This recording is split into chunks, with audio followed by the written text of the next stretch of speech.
et bienvenue sur Marvelous, là où on ne parle pas que de Marvel Champion, mais aussi de Star Wars Unlimited.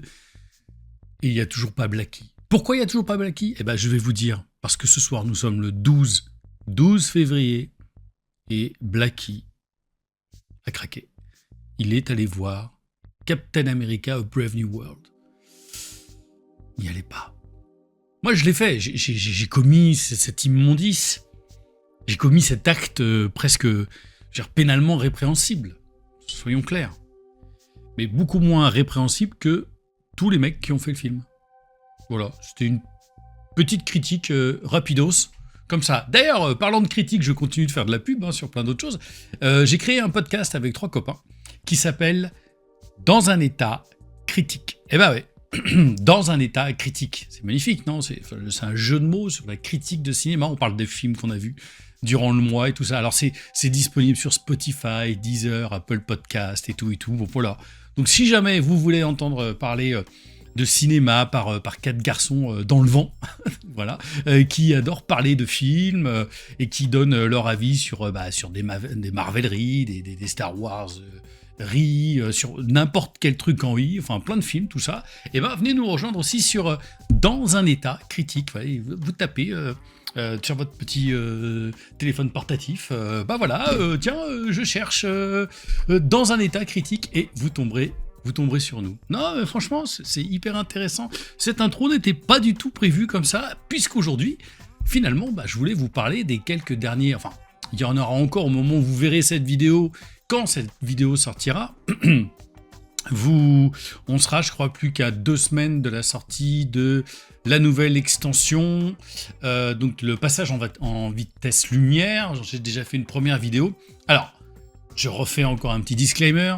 Je suis ce qu'on appelle un joueur casual de Star Wars Unlimited. Ça m'amuse beaucoup de faire des decks, encore une fois, qui correspondent au lore et tout.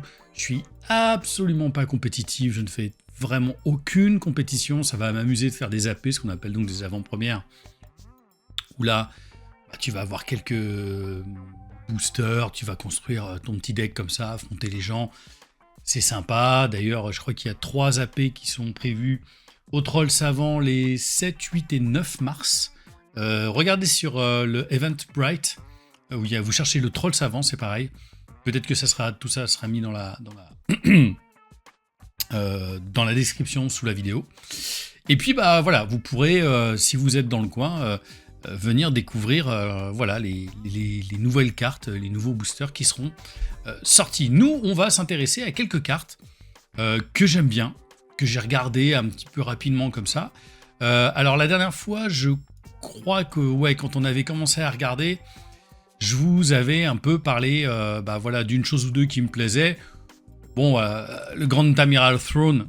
Alors donc là, c'est sa version. Alors attendez, là c'est la version qui est... Voilà. Je l'agrandis un peu comme ça. Quand vous utilisez une capacité une fois éliminée, vous pouvez incliner ce leader. Dans ce cas, vous utilisez à nouveau cette capacité une fois éliminée. Pour des cartes du style... alors on a vu qu'il y avait plein de cartes qui avaient une espèce de... Alors dans Hearthstone, encore une fois je vous avais dit, il y a une espèce de râle d'agonie, c'est-à-dire une fois que l'unité est éliminée, il y a une action. Infernal Forge, je crois que tu regardes les 2 cartes sur le dessus du deck, tu choisis d'en mettre une en dessous de ton deck, une au-dessus. Donc voilà, il va y avoir plein de petites actions comme ça que je trouve hyper intéressantes. Je crois que moi je vais vraiment adorer Throne. Et il est un 4-7 pour 6. Moi, j'ai trouvé que c'était un body super fort. Dans les autres choses qui sont sorties, voilà, le Luke Skywalker,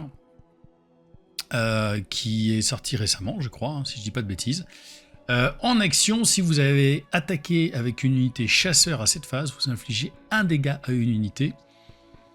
Donc évidemment, vous allez jouer des chasseurs, puisque le concept du jeu, là, ça va être, enfin en tout cas de cette extension, c'est d'avoir beaucoup de vaisseaux.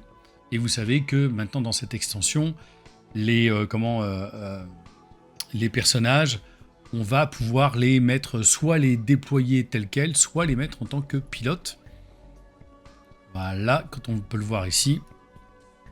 Cette amélioration ne peut pas être éliminée par des capacités de carte ennemie. L'unité attachée est L'unité attachée est une unité leader. Si c'est une unité chasseur, elle gagne en attaque. Vous pouvez infliger 3 dégâts à une unité. Donc si vous le déployez en leader, c'est une 5-6 pour 6, c'est ok. Mais si vous la déployez carrément en vaisseau, dans un vaisseau en tant que pilote, ça sera plus 4, plus 5 pour votre vaisseau, pour votre véhicule. Plus le 3 dégâts en attaque. Et vous savez que vous résolvez le 3 dégâts en attaque avant l'attaque. Je trouve ça personnellement très très très très fort. En tout cas, Luke Skywalker, toujours de beaux jours devant lui. Tous les decks, là je viens de me faire rouler justement par Nella sur Karabast. Alors si vous ne connaissez pas Karabast, c'est une espèce d'interface qui permet de jouer un peu j'allais dire à Marvel Champion, donc à Star Wars Unlimited. Je suis pas très très familier avec l'interface et je préfère vraiment jouer avec les cartes là pour le coup. Mais son deck Luke Skywalker, il m'a fait pleurer des larmes de sang. Voilà. On a évidemment le Dark Vador. Attendez, hop, le Dark Vador, c'est d'abord celui-ci qu'on va regarder. En action, vous l'inclinez.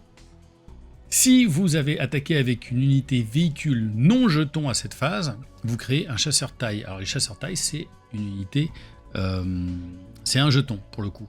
Donc si vous attaquez autre chose qu'avec un chasseur taille jeton, eh ben vous pouvez créer justement un petit chasseur taille qui est un 1-1.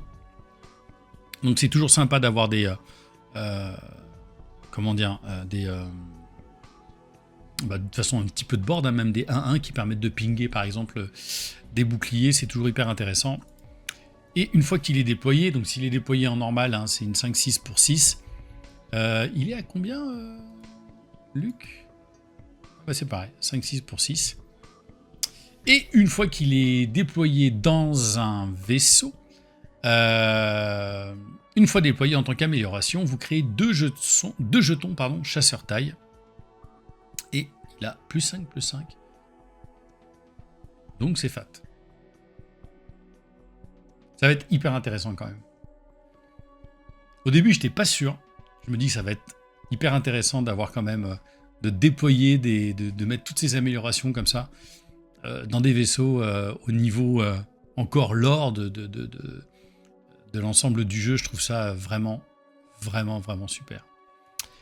Ça, on vient effectivement donc de le voir. Et puis ensuite, c'est les quelques cartes que j'ai essayé de sortir. Alors, il n'y en a pas beaucoup, je vous rassure, ça va être une vidéo assez rapide.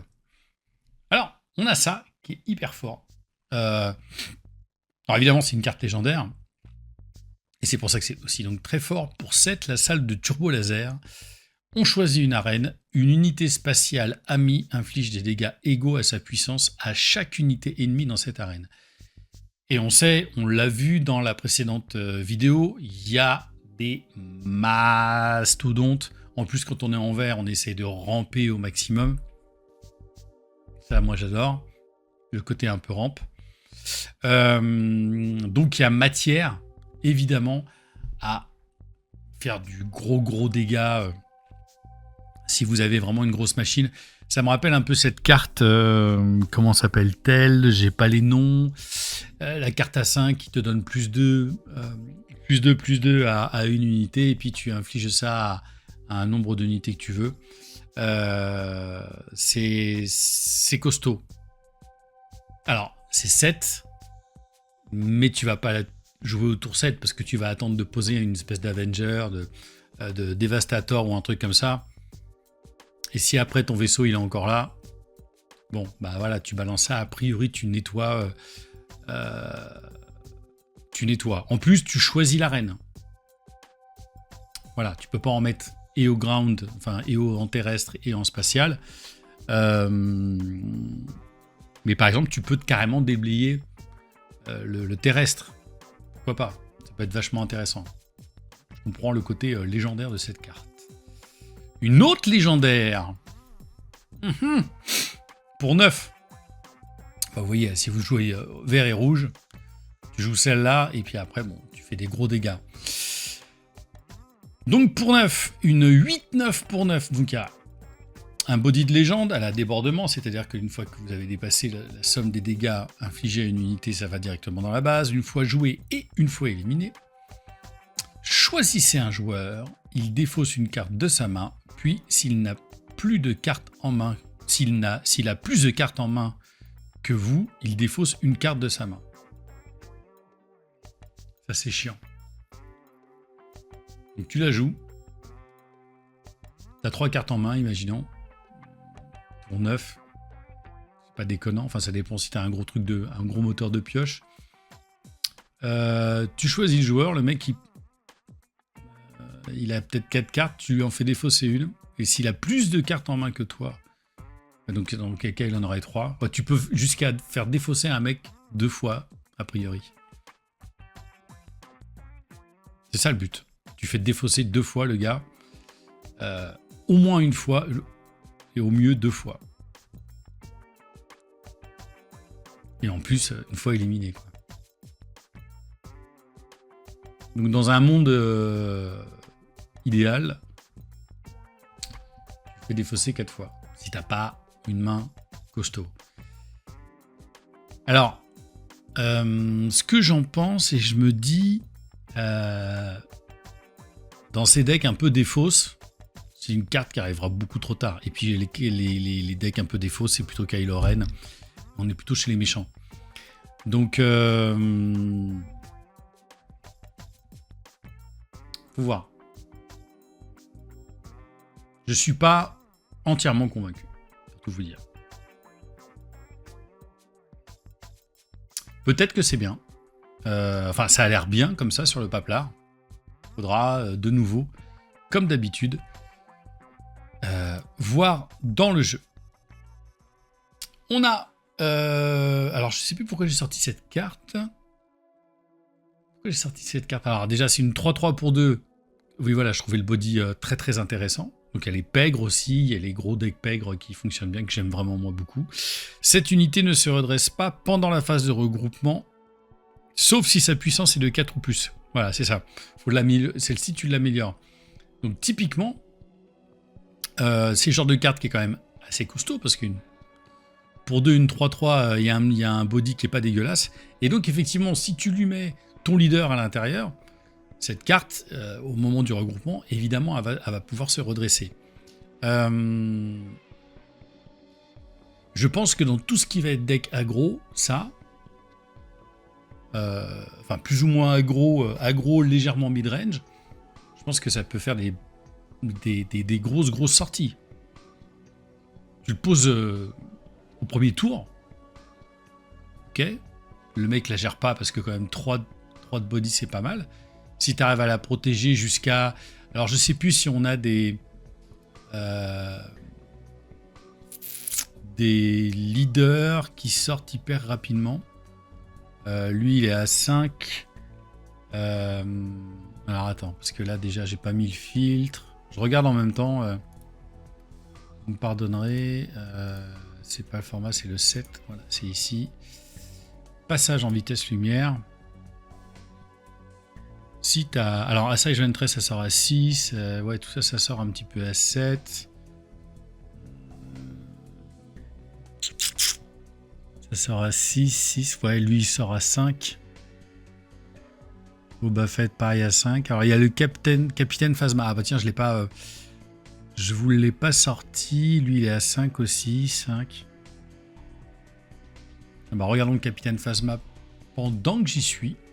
Ah, je replace là, comme ça. Je voulais le faire, j'ai oublié de la sortir. En action, on l'incline. Si vous avez joué une carte premier ordre à cette phase, vous infligez un dégât à une base. Et en action épique, c'est 5 ressources. Donc un dégât à une base si tu joues une carte premier ordre en faisant une action. Donc c'est pas à chaque fois, bien sûr. Et en verso, descend.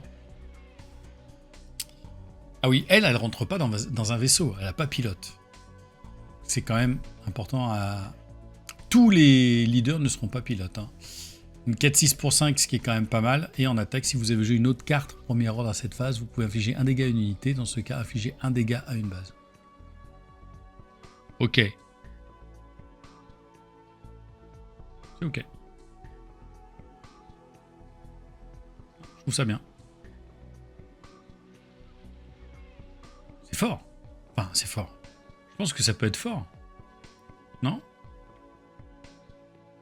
Je pense que ça peut être fort. Tu fais tout un deck premier ordre. T'es sûr de faire un petit ping. Bon, pourquoi pas. Ah oui, il y avait ça aussi. La taille minimale de votre deck est diminuée de 5 cartes. Donc pour tous les decks, évidemment, aggro, tu auras juste 27 points de vie. Mais au moins, au lieu d'avoir 50 cartes, tu en as 45. Et tu es forcément plus à même de pouvoir piocher un maximum de... Enfin, tu as plus de probabilités. Donc tu augmentes ton nombre de probabilités à pouvoir récupérer les cartes dont tu as véritablement besoin. Ça aussi, ce sera forcément dans la plupart des decks. Alors, tout ça, on l'a vu. Donc, il rempart, bah voilà, chercher. Bon, en fait, ouais, tu la poses et tu pourrais seulement, au tour 5, profiter d'un leader. Alors, cela dit, il y a encore d'autres leaders qui vont sortir. Donc, on verra bien par rapport à ça. Ahsoka Tano pour une 3-5 pour 4. Déjà, moi, j'aime bien l'illustration. Alors, c'est vrai que c'est dommage, ces illustrations qui sont un tout petit peu trop petites, mais bien évidemment, quand tu as les versions showcase, machin et tout ça, elles sont franchement assez canon. Sinon, elle est assez belle. Une fois joué, un adversaire défausse une carte de sa main. Si c'est une unité, vous pouvez incliner une unité. Donc, ça va forcer les adversaires à se défausser d'événements ou ce genre de choses. Qu'est-ce que je voulais voir ? Non, je trouve ça fort. Pour 4. Ah, pour 4, c'est fort. Ahsoka Tano, ça va être fort. Han Solo, avec le pilote. Et donc, il est évidemment légendaire. Bon, là, il ressemble un tout petit peu plus au Han Solo qu'on connaît. Il faut quand même le reconnaître. 4-5 embuscade pour 5, si vous le déployez tel quel. Et en pilotage... Attends, en pilotage, il coûte que 2.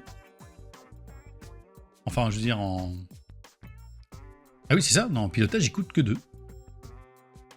Une fois joué en tant qu'amélioration, vous pouvez attaquer avec l'unité attachée. Si c'est le Faucon Millennium, il affiche ses dégâts de combat avant le défenseur. Ce que le personnage fait de base. Wow. Wow. Ouais, arrêtez là. Pour 2, une 2-3 qui va attaquer directement, qui correspond évidemment à son côté embuscade. J'aime pas. J'aime pas parce que je sens que c'est un truc que je vais me prendre. Très bien. Ok, très bien. Parce que le Faucon Millennium, on l'a vu... alors attends, je le cherche en même temps. Le Faucon Millennium, est-ce que c'est celui-là ? Le Faucon Millennium, il se déploie à 3. Ouais, donc à 5. Oui, enfin bon, de toute façon, tu vas le déployer, il va pas être dressé. Vous pouvez jouer ou déployer un pilote supplémentaire sur cette unité. Cette unité a plus 1, plus 0 pour chaque pilote dessus. T'imagines que lui, il est à 3. Tu rajoutes le Han Solo. Il est à 5, 7. Et donc plus 1, il est à 6, 7.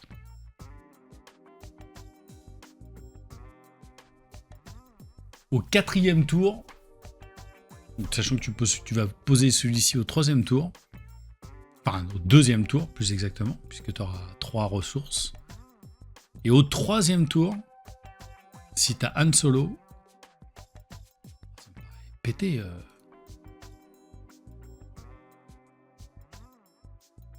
Non mais c'est bien ça. Pilotage, il coûte que 2. T'auras une 6-7.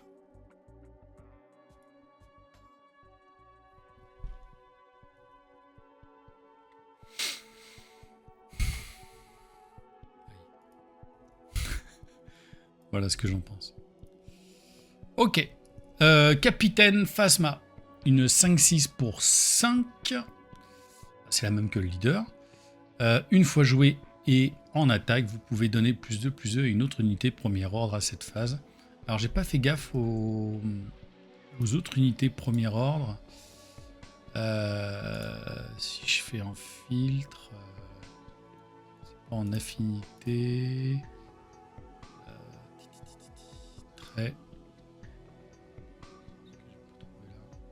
Voilà, premier ordre. Qu'est-ce qu'on a, on a que ça pour le moment en premier ordre. Donc le chasseur taille qui gagne +1/+1 tant que tu contrôles une unité. Un jeton unité, les patrouilleurs qui vont créer justement ces petites unités. Bon, le capitaine Phasma, on vient de le voir. On a le dévoué général Pride. Ok. Le Jarenal Hux, on va le voir juste après.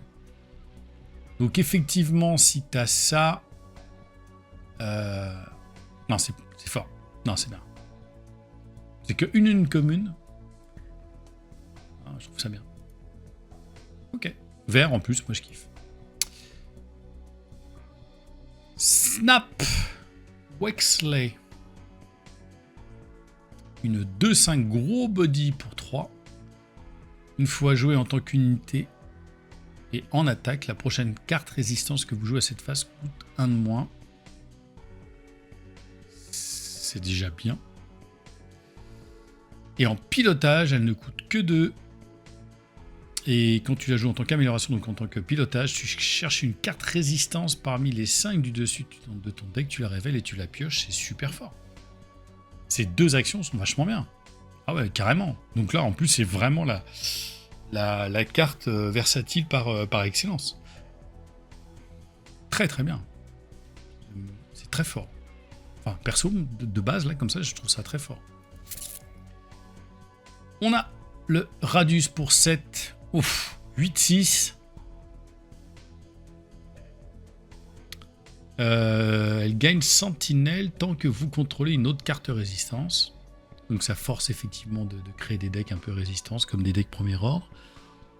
Une fois éliminé, vous infligez des dégâts égaux à la puissance de cette unité à une unité ennemie.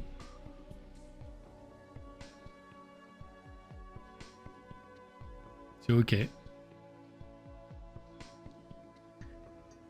Donc tu mets 8 à quelqu'un si on te le pète, quoi. C'est ok, mais c'est pas fou non plus. Tu vois? Ça aurait été le concept là des dégâts indirects, j'aurais trouvé ça vraiment canon. Après les sentinelles, donc tu es obligé de la taper. Elle a 6 points de vie, c'est balèze, mais bon, à 7, ça va. Donc je trouve que c'est bien. Mais je suis pas totalement persuadé que ce sera joué, ça. Je peux me tromper. Dites-moi encore, hein, les pros. Encore une fois, je suis vraiment casual, mais vu comme ça, je suis pas sûr. Parce qu'en fait, ok, d'accord, il y a le côté sentinelle, et puis tu es sûr enfin, si tu as une grosse bête pour casser, pour mettre 6, c'est que potentiellement, le vaisseau que tu as en face,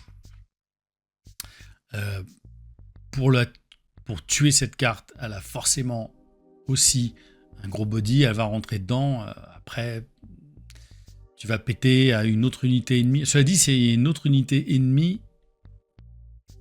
Ça peut être dans n'importe quelle arène. Donc si. Parce que je pensais que ça allait se limiter à l'arène spatiale.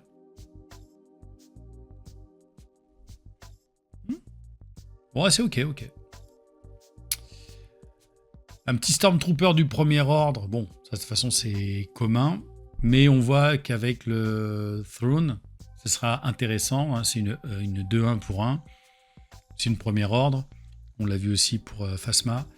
En attaque et une fois éliminé, vous infligez un dégât indirect à un joueur. Je rappelle, les dégâts indirects, c'est des dégâts qu'on ne peut pas... que le joueur en face, il choisit où est-ce qu'il met ses dégâts indirects. Soit à un... Alors on a ça dans Marvel Champion, bien sûr.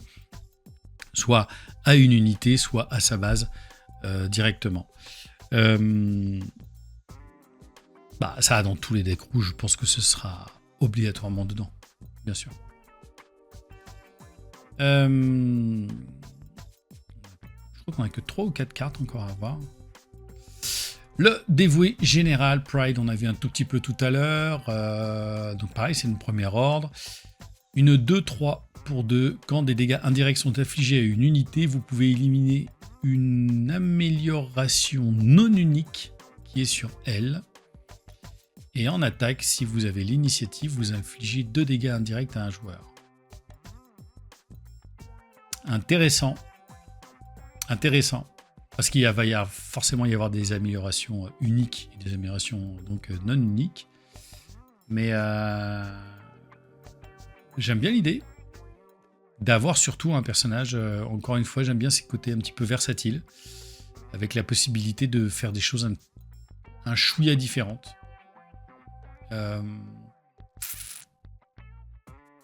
En plus, c'est pas quand lui fait des dégâts indirects. Quand des dégâts indirects, donc c'est en permanence. Non, si, c'est bien. C'est bien. Tu pinges, tu fais un... Alors, après, c'est sûr que c'est des dégâts indirects. Oui, c'est ça. Attention, c'est un peu compliqué, en fait, parce que va y avoir le côté dégâts indirects. Donc, c'est ton adversaire qui choisit où est-ce que le dégât indirect va être mis, donc il va forcément pas les mettre sur un vaisseau où il y a une amélioration non unique. Donc faut voir. Après en attaque, tu mets 2 plus 2 dégâts indirects. Non, si, c'est bien. Non, c'est bien. C'est bien. Pour 2, franchement, c'est bien. Le fameux Général Hux, dont le retournement de... dans... je crois que c'est le dernier, hein, c'est dans le 9e, là. Le retournement, il est un petit peu débile, bon bref.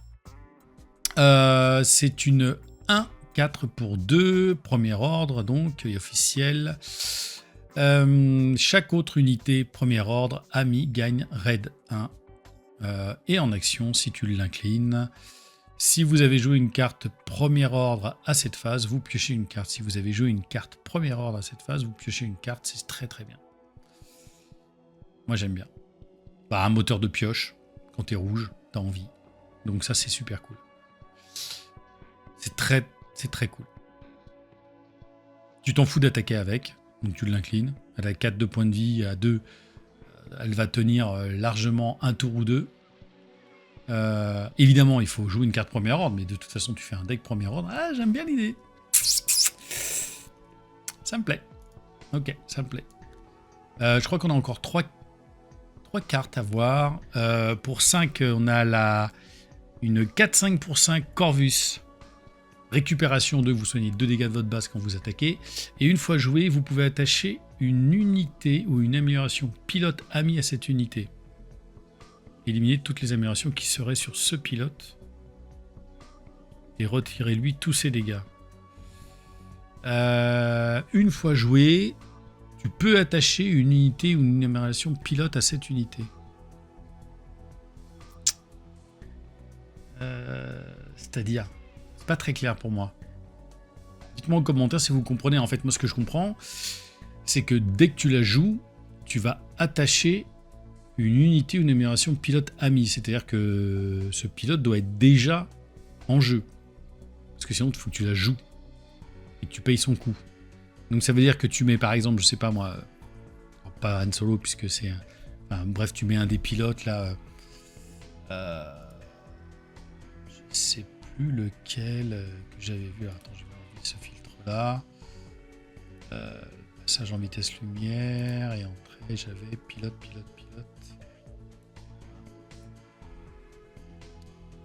Donc en gros, imaginons que tu as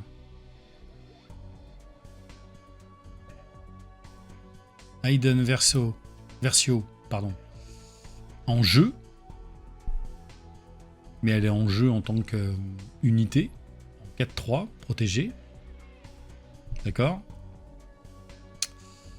Et ensuite, donc, tu joues cette carte qui, une fois jouée, vous pouvez attacher une unité ou une numération pilote amie à cette unité. J'imagine qu'il est déjà en jeu. Donc tu poses ça, tu vas chercher ton Aiden Verso, et qui va lui faire un +3/+3. Alors si c'est ça, si c'est bien ce que je comprends, c'est une dinguerie. Le tour d'avant, faut que tu aies posé la possibilité, faut que tu aies posé un pilote. Ensuite, au tour 5, tu poses celle-là et tu récupères le pilote directement. Dites-moi en commentaire si c'est ce que vous comprenez. En tout cas, moi, je comprends ça, parce que sinon, on te dirait, une fois joué, vous pouvez attacher... Alors, peut-être que c'est ça, remarque. Hein. Mais généralement, il préciserait en payant son coup. Parce que le truc qui est hyper intéressant, c'est que tu la poses et que tu lui mets directement le pilote. Donc, peut-être. Ouais. Peut-être que moi, je suis allé trop loin. Peut-être que ce serait beaucoup trop fort. Donc, j'imagine peut-être que c'est ça. Tu poses pour 5. Et si tu as suffisamment de blé, tu poses le pilote directement dedans. Peut-être que c'est ça. Moi, j'aurais écrit... Alors, pour pas que ce soit... Alors, encore une fois, hein, peut-être que je dis des conneries. Et vous me corrigerez au besoin. J'aurais écrit, mais vous pouvez attacher une unité en payant son coût. Enfin, une unité, un pilote ami, en payant son coût à cette unité. Et éliminer toutes les amérations qui seraient sur ce pilote et retirer lui tous ses dégâts. Bah non. Non, c'est bien la première version des choses que j'ai dit. Parce que si ton pilote... Non, mais c'est ça. Ah non, c'est hyper fort. C'est une dinguerie. T'as posé Aiden Versio. Elle est protégée. Il y a eu un ping, t'as attaqué. Elle a des dégâts. Et juste derrière, le tour d'après en tout cas, ou derrière si on en est en late game, tu poses ça pour 5, puisque tu élimines toutes les amérations qui seraient sur ce pilote et tu lui retires tous ses dégâts. C'est énorme. Attends, rien que cette combo-là, elle vaut ce pesant d'or. Parce que d'un coup, c'est une 3-3 qui donne un jeton bouclier. Une 3-3 sur Corvus. Ça fait une 7-8. Récupération de bouclier. Ah non, non, non, c'est très fort. Non, non, elle est incroyable cette carte. Enfin, en tout cas, ce que je comprends, encore une fois, n'hésitez pas à me corriger, mais non, je trouve ça hyper fort. Les deux dernières cartes qu'on a en commune, un petit coup au but, que tu élimines une unité véhicule non leader sans distinction de puissance. C'est très bien pour 4. C'est très bien. Voilà, pour 4, c'est très bien. Tu peux virer un gros truc, un gros ton. C'est très bien. On aura tout ça dans des decks bleus. Et voilà, la petite dernière que j'avais notée, c'était, bah voilà, très simple. Une fois joué, tu crées un jeton chasseur de taille. Bref. Voilà pour cette... Il y en a que j'ai encore loupé, qui sont sortis là. En fait, au moment où moi je fais des reveals, il y en a d'autres qui sortent en même temps. Le Boba Fett, je sais plus si je l'ai fait la dernière fois. Il est protégé quand tu le mets en 5-4 comme ça, mais en pilotage, elle ne coûte que 2. T'infliges un dégât à une unité. Si c'est... Ah oui, c'est un transport, tu peux infliger 2 dégâts à la place. Je crois qu'on l'avait fait déjà. Bref. Bon. Je vais pas tout refaire. Celle-là aussi, je crois que le Mando, on l'avait faite. Effectivement. Mais c'est vrai que j'ai pas mon petit Blacky pour m'aider à me rappeler de toutes les choses dont on a déjà parlé. Voilà. C'était cette petite review. Voilà, sur les cartes qui m'ont fait tiquer, qui peuvent m'intéresser. Je suis de plus en plus hypé par cette idée Non, ça me plaît. J'aime beaucoup la notion de pilotage, j'aime beaucoup la notion Il y a l'air d'avoir des trucs assez charmés, qui donnent très très envie. Et bon, moi qui joue que les méchants, Throne par exemple, je pense que ça va vraiment me plaire. Non, ça me plaît. Je pense que ça peut me plaire. Alors évidemment, hein, toujours va y avoir les pros du truc qui peuvent me dire, bah non, tu sais pas, parce que ça, il n'y a pas de problème les gars.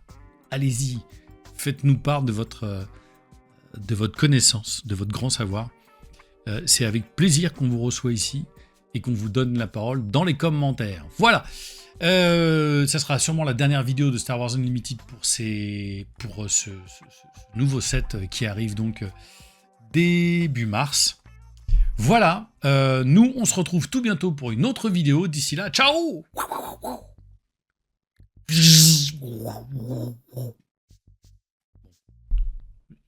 J'ai fait de meilleurs outros. Ciao, Marvelous.